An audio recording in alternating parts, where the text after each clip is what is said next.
Right, बिल्कुल जी। उसको मद्देनज़र रखते हुए और उसको समझते हुए मसला कश्मीर पर जो है वो हम अपना मौक़िफ़ जो है उसको आगे लेके बढ़ें। फैज़ पराचा साहब हमारे साथ मौजूद हैं। फैज़ साहब, आपको भी खुशामदीद कहना चाहूँगा। अस्सलाम वालेकुम। वालेकुम अस्सलाम, बहुत शुक्रिया। Thank you very much Faiz Jauhar for joining us. ये बताइएगा कि मैडम ने बड़ा अच्छा जो है वो मुख्तसर सा जो है वो जवाब दिया, और लेकिन तमाम पहलुओं का अहाता भी उतनी ही खूबसूरती से किया कि दरिया को कूजे में बंद करके जो है इन्होंने पेश कर दिया।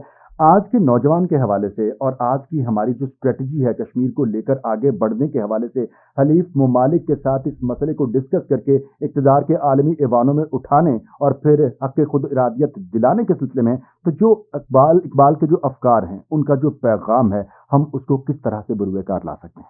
देखिए, बहुत अच्छा सवाल किया आपने मनाज़िर, शुक्रिया। और बहुत शुक्रिया आपका कि अपने प्रोग्राम में आपने मदऊ किया।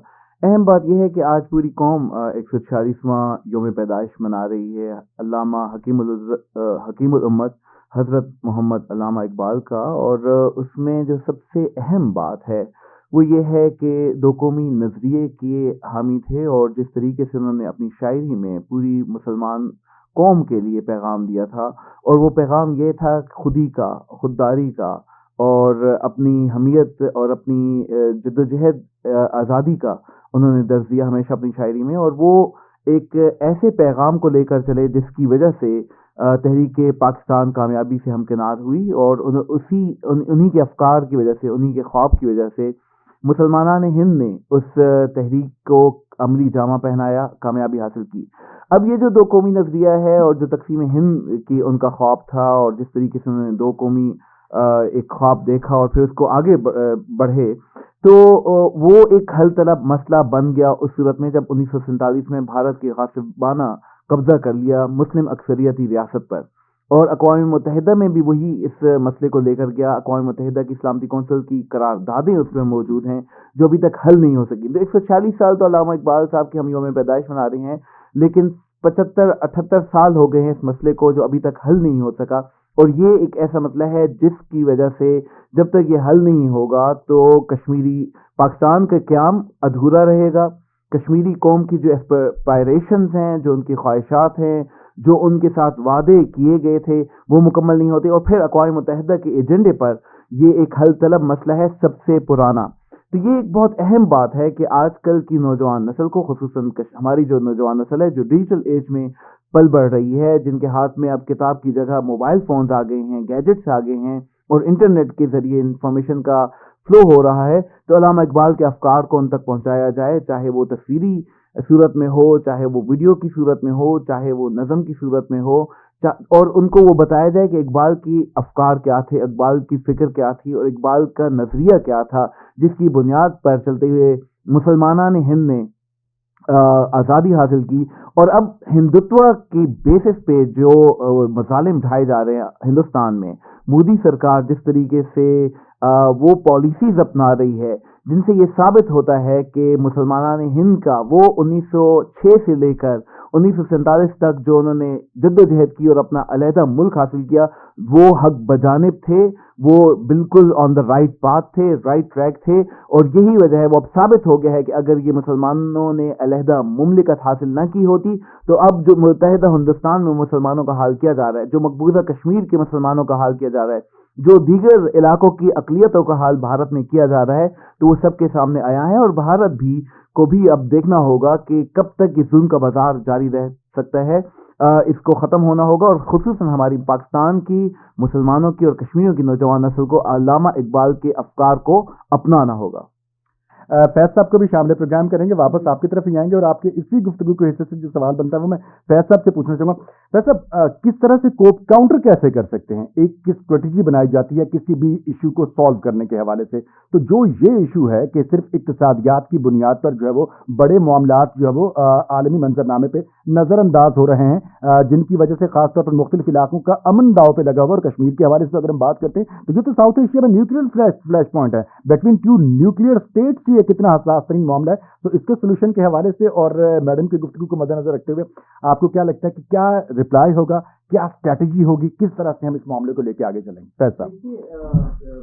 मैडम ने बहुत अच्छे तरीके से इसको जिस तरह आपने भी फरमाया कि दरिया को कूजे में बंद किया है, ये बहुत अहम मसला है। चाहे वो P5 हों, यानी कि पावरफुल 5 ममालिक हों, अमरीका, बरतानिया, रूस,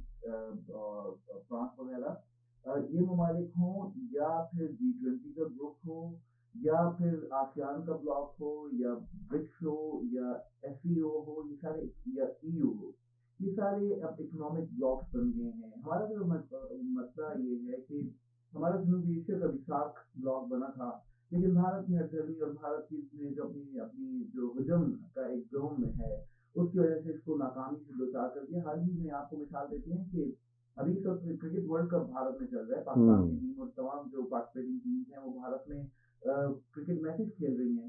لیکن جب ایشیا کپ پاکستان میں تھا تو کیا بھارت کی ٹیم پاکستان آئی؟ اور کیا پاکستان میں جو میچز ہونے تھے اور پورا ٹورنامنٹ ہونا تھا، کیا وہ ہم نے سری لنکا نہیں شفٹ کیا؟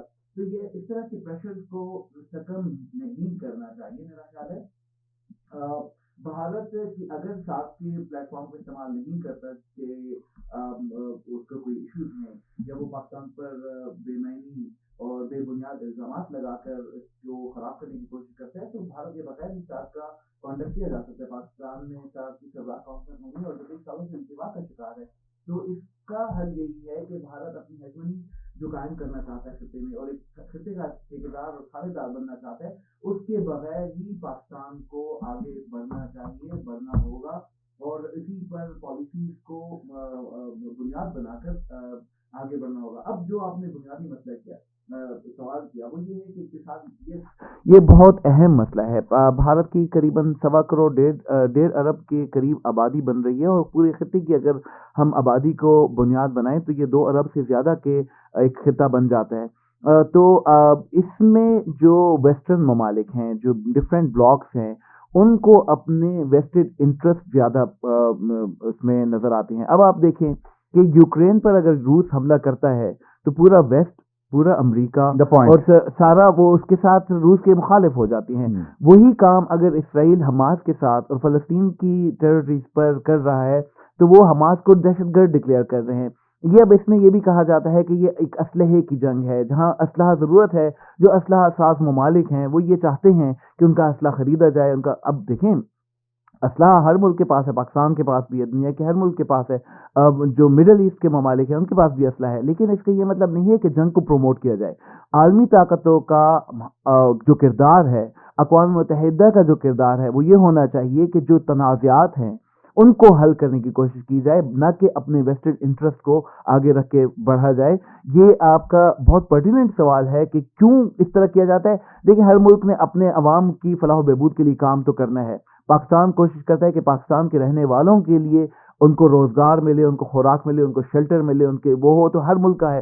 تو جس ملک کی جو ایکسپورٹس ہوتی ہیں، جو ان کے ویسٹڈ انٹرسٹ ہوتے ہیں، جو ان کے اسٹریٹجک عزائم ہوتے ہیں، وہ اپنی پالیسیز کو آگے بڑھانے کی کوشش کر رہے ہوتے ہیں. پاکستان کی جو ویسٹڈ انٹرسٹ ہیں، پاکستان کی جو پالیسیز ہیں، پاکستان کے جو مفادات ہیں، ان کے مطابق آگے بڑھنا چاہیے. رائٹ. بہت شکریہ سندس ملک صاحبہ آپ کا. سامعین پروگرام میں وقت ہوا ایک بریک کا. بریک کے بعد واپس آئیں گے. فیض پراچا صاحب بھی ہمارے ساتھ موجود ہیں اور بیرسٹر سندس ملک صاحبہ بھی.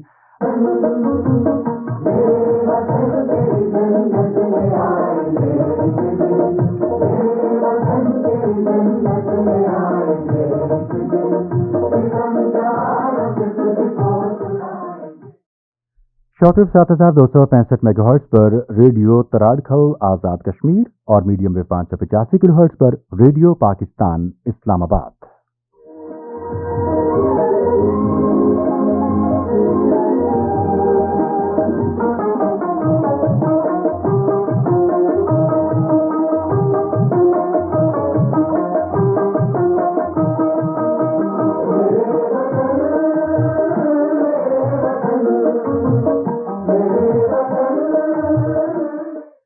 پروگرام آپ سماعت کر رہے ہیں کشمیر منظرنامہ.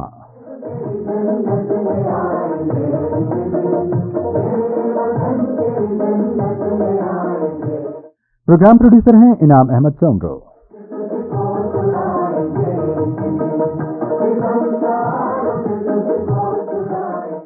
اور میں آپ کا میزبان مناظر حسین.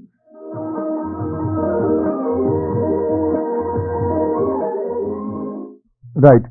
اچھا فیصل صاحب آپ کی طرف آنا چاہوں گا اور جو کشمیر کے حوالے سے مودی کا ایجنڈا ہے، جو مودی کا نظریہ ہے، اس پہ بات کرنا چاہوں گا. ہیومن رائٹ پالیسی کے حوالے سے ہم نے بات چیت کی ہے. بھارت میں داخلی سطح پہ جو کچھ ہو رہا ہے، کانگریس کو ایک ماڈریٹ جماعت جو ہے وہ بہت سارے لوگ کنسیڈر کرتے ہیں.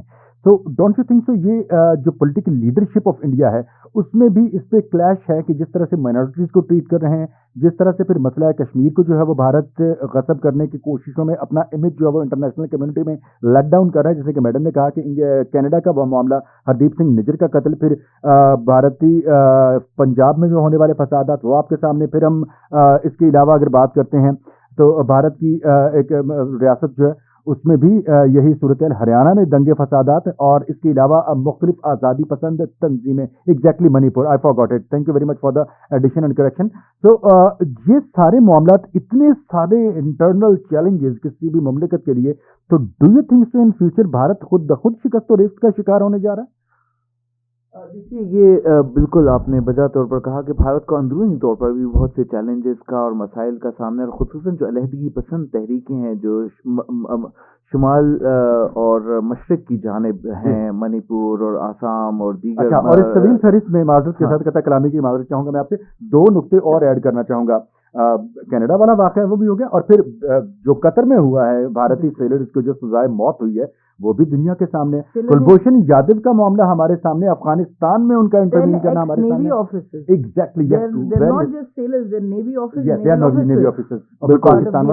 तो मजीद कितना। बिल्कुल, ये बहुत अहम नुक्ता है। भारत को ये नविश्ता दीवार पढ़ना चाहिए। मैं तो ये समझता हूँ कि अगर भारत में 80 करोड़ से ज़्यादा अफराद खते गुर्बत से नीचे या एक मिडिल इनकम के साथ ज़िंदगी गुजार रहे हैं, तो ऐसे में तो उन्हें ये देखना चाहिए कि वो किस तरीके से अवाम पर और इंसानों पर और मुसलमानों पर और अक़लियतों पर जुल्म और जबर करते जा रहे हैं, और ये जुल्म का बाजार कब तक वो जारी रखेंगी, कब तक वो अपनी हेजमोनिक डिज़ाइंस को फॉलो करते हुए अपनी आवाम को बुनियादी ज़रूरियात, बुनियादी सहूलतें देने से इनकार करते रहेंगे, और कब तक एक ऐसा आर्सनल का अंबार लगाते रहेंगे। असलहा की दौर शुरू कर चुके हैं और वो असलहा इकट्ठा किए जा रहे हैं, तो जो पैसा आवाम की तालीम, सेहत पर, उनके बेहतर रोज़गार और मुआश पर और उनकी फलाह व बहबूद पर लगाया जा सकता है, भारत की हिंदुत्व नवाज हुकूमत इस वक्त ये सारा कुछ कर रही है, जिससे उनको ये देखना पड़ेगा कि आखिर कब तक वो बज़ोर बाजू और बज़ोर ताकत इन खित्तों को, खुसूसन कश्मीर, मणिपुर, नागालैंड, आसाम और दीगर जो इलाके हैं, उनको अपने ज़ेरे कब्ज़ा कब तक रख सकती है। अवाम मुतनफ़िर हो चुके हैं उनकी पॉलिसी से। और जिस तरह आपने कांग्रेस का और बीजेपी का कंपैरिजन किया, कांग्रेस को अभी पिछले 1 से 1.5 से हुकूमत नहीं मिली, वो हुकूमत में नहीं है, और उनकी वो पॉलिसीज़, चूँकि एक अपोजिशन जमात एक पॉपुलर सेंटीमेंट रखती है, अवाम को खुश करने के लिए वो ऐसे स्टेटमेंट देती है, तो वो चूँकि खुद अपोजिशन में है तो वो ज़्यादा बात ह्यूमन राइट्स की और अक़लियतों की करते हैं। ये बात वजह है, लेकिन एट द सेम टाइम आप ये भी देखिए कि इसी बीजेपी के अटल बिहारी वाजपेयी थे जिन्होंने पाकिस्तान का दौरा किया था, और यादगार पाकिस्तान, मीनार पाकिस्तान जाकर यादगार पर वो किया था, अपनी रिस्पेक्ट पेश की थी। लेकिन फिर वही बीजेपी जो थी, जो अवाम के वोटों से मुंतखब होकर आई, अब मोदी की क़यादत में वो एक हिंदुत्व नवाज जमात बन चुकी है, उसके अंदर से जमहूरियत की रूह ख़त्म हो चुकी है, उसके अंदर से जो ह्यूमन राइट्स का एहतराम था वो ख़त्म हो चुका है, और वो सिर्फ एक नारंगी रंग की पॉलिसी को सामने लेकर चल रहे हैं, जिसमें सिर्फ और सिर्फ हिंदूइज़्म ही उनके लिए सुप्रीम है, हिंदूइज़्म ही उनके लिए मुकद्दम है, और इसके अलावा अगर कोई मुल्क या कोई मुसलमान, कोई हिंदू, कोई दिल्लत, कोई सिख, कोई ईसाई, कोई पारसी, कोई दीगर मज़ाहिब के और अक़लियतों के रहने वाले हैं, वो उनके नज़दीक कीड़े मकोड़ों से ज़्यादा नहीं है, और वो वही पॉलिसीज़ अपना रहे हैं कि उनको क्रश किया जाए, उनको ख़त्म किया जाए। लेकिन मैं आपको बताऊं कि इस तरह की तहरीक की आज़ादियाँ, इस तरह की जद्दोजहदें, इस तरह के नज़रिए के साथ चलने वाले लोग कभी मज़ालिम के सामने सरनिगू नहीं होते, और यही काम कश्मीरी कर रहे हैं, सिख बरादरी कर रही है, यही काम आपने देखा कि कतर में उनके 10 नेवी ऑफिसर्स को सजाए मौत दी गई, और वो क्या कर रहे थे। कतर में एक मुसलमान मुल्क है, वो बज़ाहिर उनका दोस्त मुल्क है, लेकिन वहां पर वो क्या कर रहे थे, वो सबोताज एक्टिविटीज। इसी तरह कुलभूषण यादव पाकिस्तान में, बलूचिस्तान में बैठ के क्या कर रहा था, सबोताज की एक्टिविटीज कर रहा था। और जिस तरह भारत में ने अपने एक ऑपरेटिव्स के जरिए वहां पे अलहदगी पसंद तहरीक खालिस्तान के रहनुमा को वहां पर कत्ल किया, और जिस तरह पूरी दुनिया ने उनको बताया, मैं कहूंगा कि नंगा कर दिया भारत की जो हेजमोनिक डिजाइन्स हैं और भारत के जो सप्रेशन की पॉलिसीज हैं, उनको नंगा करके अवाम के सामने, दुनिया के सामने अयां कर दिया है।